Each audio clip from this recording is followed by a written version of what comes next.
So, Myrna, let's use this opportunity to introduce yourself to some folks. Tell me about yourself. Well, hi, everybody first. So I'm Myrna.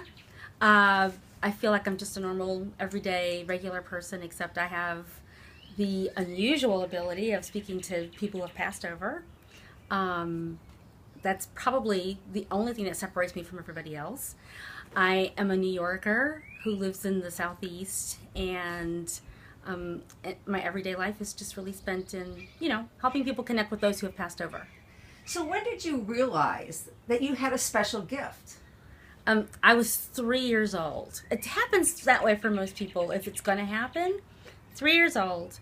My great grandmother came into my room when I was playing and startled me because I don't think she'd ever visited us before.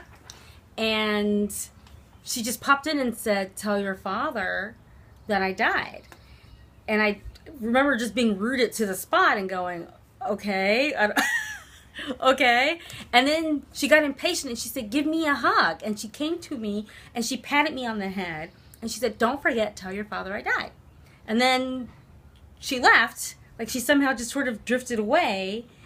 And I wasn't sure what had happened, but my mother called me and I said to her, "What does died mean?" And she said, "Died means you don't breathe any longer," which was a lifelong phobia for me about not breathing. Thanks, Mom.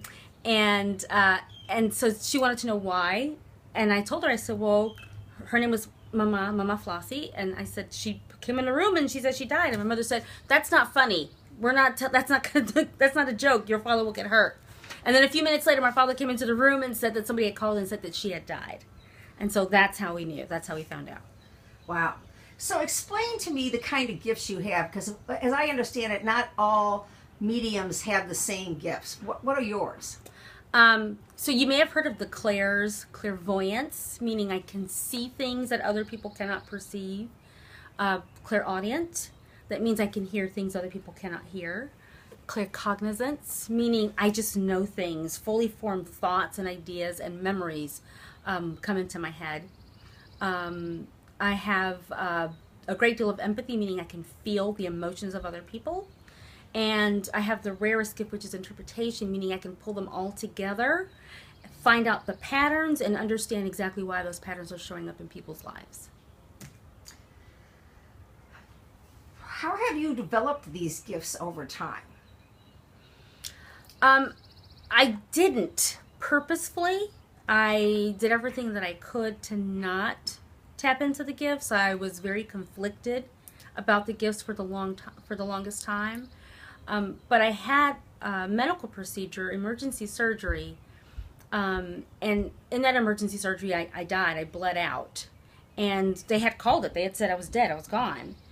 I remember lifting up out of my body. I remember seeing my grandfather, who I'd never met, my mother's father. And he came and he told me to tell my mother that he loved her and that he hoped that she had forgiven him. And there was somebody that was standing behind him that I could not see. And I just felt like I was supposed to go back, but I heard them clearly saying that time of death. So I was like, I'm not real sure what's going on. And they said, "It's not time for you to go.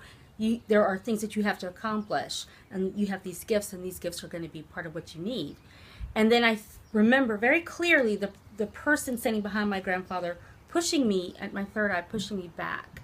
And I went back into my body. And then later, when I was coming out of the anesthesia, I was telling my mother about having met my grandfather, and she thought it was just the after effects of the anesthesia. But then I started using a nickname that he had that I would never have known. And she told me about it later, and I understood it was confirmation for me that, yeah, this is something I'm supposed to have. And from then on, I allowed myself to tap in. So what's a typical session like? There is no such thing as a typical session. When you're talking to spirits on the other side, there's just nothing typical about it. You have to be ready for anything. I tell people I don't control the processes at all. I don't know who's coming through. I don't know what they're going to say, but I trust that it's going to be a sacred space between me and the person I'm working with, and that there's a reason they're ready for growth, they're ready for resolution. And I just say, let's just let things happen the way that they're supposed to. So, give me an example of a reading that affected someone and the changes they made. I'm going to give you two, just to give you a couple different POVs. I had a reading with a lovely young woman. She's 26 years old, the only person left in her family. Everybody else had passed over. And she's getting married, and she was feeling so alone and going through the process with friends, but really missing her family.